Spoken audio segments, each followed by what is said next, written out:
إخواني، ماذا ننتظر؟ هل ننتظر الضمير العالمي؟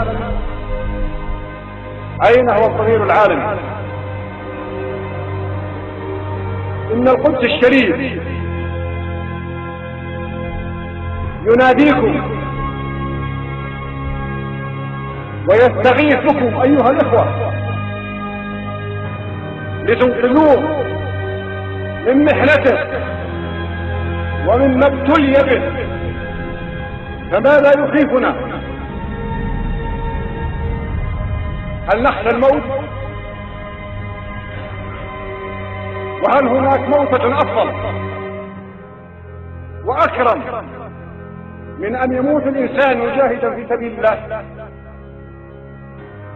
أيها الإخوة المسلمون، نريدها قومة ونهضة إسلامية لا تدخلها قومية ولا عنصرية ولا حزبية، إنما دعوة إسلامية، دعوة إلى الجهاد في سبيل الله، في سبيل ديننا وعقيدتنا، دفاعا عن مقدساتنا وحرماتنا.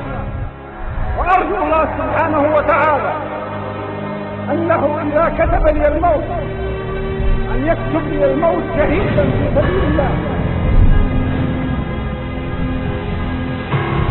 إخواني،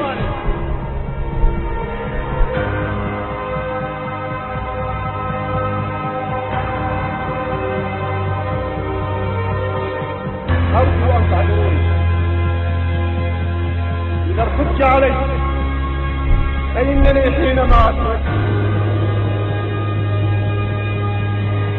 حرمنا الشريف ومقدساتنا تنتهك وتستباح وتمثل فيها المخاذل والمعاصي والانحلال الخلقي.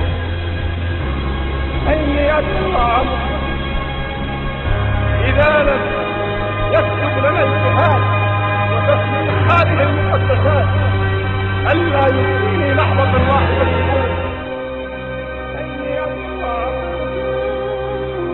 إذا لم يكتب لنا الجهاد وتسليم هذه المؤسسات ألا يكفيني لحظة واحدة تقول